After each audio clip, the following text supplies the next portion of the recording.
আসসালামু আলাইকুম, কেমন আছেন সবাই? বরাবরের মতো আমি আরও একটি ভিডিও নিয়ে হাজির হলাম। আজকে আমি দেখাবো হচ্ছে বাচ্চাদের ফ্রকের খুবই সুন্দর একটি ডিজাইন।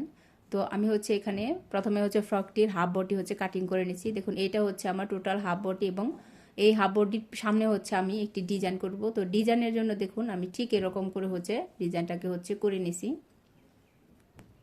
এটি হচ্ছে এই টোটাল লম্বা থেকে আমি এইটুকু হচ্ছে কাটিং করে নিয়েছি এবং এইখানে হচ্ছে মহড়ার একটি শেপ দিছি। ডিজাইনটি হচ্ছে সামনে ঠিক এরকম থাকবে এবং সামনের এই অংশটা হচ্ছে আমার খোলা থাকবে। তো প্রথমে হচ্ছে আমার এটাকে হচ্ছে সেলাই করে নিতে হবে। তো এইটা সেলাই করার জন্য হচ্ছে দেখুন আমি এরকম করে হচ্ছে পট্টির কাপড় হচ্ছে কাটিং করে নিছি। ঠিক ঠিক এইটার মাপে হচ্ছে আমি এরকম করে হচ্ছে পট্টির কাপড়টি হচ্ছে কাটিং করে নিছি এবং এখানে হচ্ছে আমি দুই পাশে হচ্ছে দুইটা ফিতা লাগাবো। দেখুন এরকম করে হচ্ছে আমি দুইটা ফিতা লাগাবো। তো ফিতার জন্য হচ্ছে আমি এরকম করে ফিতাটাকে হচ্ছে বানিয়ে নিছি। এই ফিতাগুলো বানানো কিন্তু খুবই সহজ। তো এখন হচ্ছে এটিকে আমি সেলাই করে দেখাবো। তো প্রথমে হচ্ছে আমি ডিজাইনের উপরে হচ্ছে আমি এই পট্টির কাপড়টিকে হচ্ছে জয়েন করে নেব। তো তার জন্য হচ্ছে আমি একদম এই মহড়া থেকে হচ্ছে সেলাইটাকে শুরু করব। তো সামনে যেহেতু আমি ফিতা দেব, তো ফিতাটিকে হচ্ছে কিভাবে জয়েন করতে হবে দেখুন ফিনিশিংয়ের সাথে। যেহেতু আমার ফিতাটা ঠিক এইখানে হবে, তো আমি ঠিক এইখানে হচ্ছে এটিকে রেখে জাস্ট এটার ভিতর দিয়ে এভাবে করে রেখে তারপরে হচ্ছে আমি সেলাইটা করে নেব।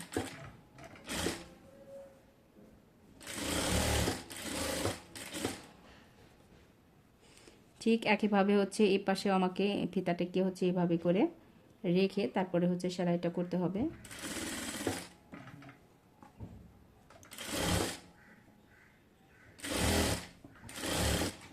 এখন হচ্ছে আমি এরকম করে হচ্ছে ছোট ছোট কাট বসিয়ে দেব। এখন হচ্ছে এটিকে আমি এরকম করে হচ্ছে উল্টিয়ে নেব।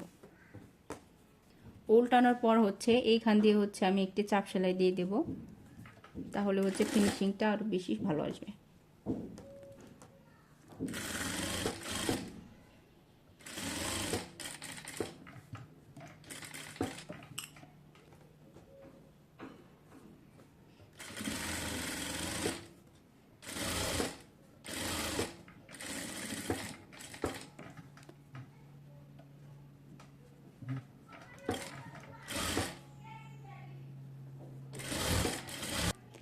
চাপ সেলাই দেওয়ার পর হচ্ছে দেখুন পিছনের সাইডটা হচ্ছে ঠিক এরকম থাকবে। তো এখন হচ্ছে মেন যে আমার সামনের যে পার্টটা, এই পার্টের উপরে হচ্ছে আমার এই ডিজাইনের কাপড়টিকে হচ্ছে এরকম করে রেখে জাস্ট এরকম করে রেখে হচ্ছে আমি এই তিন পাশটা হচ্ছে এই পর্যন্ত হচ্ছে সেলাই করে এটিকে আটকে নেব এবং আমার এই অংশটুকু হচ্ছে এরকম হচ্ছে খোলা থাকবে।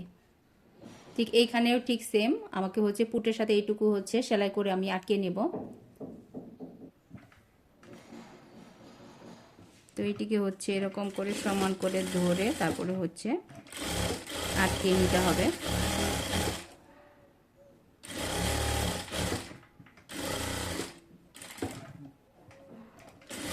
এবার হচ্ছে একদম ঠিক এরকম করে হচ্ছে ধরে তারপরে হচ্ছে এইখান দিয়ে হচ্ছে একটি সেলাই করে এটিকে হচ্ছে আমি আটকে নেব।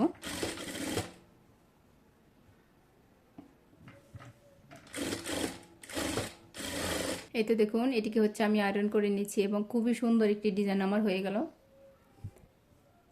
তাদের ড্রেস একটু ইউনিক করতে চাইলে হচ্ছে এই ধরনের ডিজাইনগুলো আপনারা করতে পারেন। ডিজাইনগুলো কিন্তু খুবই সহজ এবং দেখতে কিন্তু খুবই চমৎকার।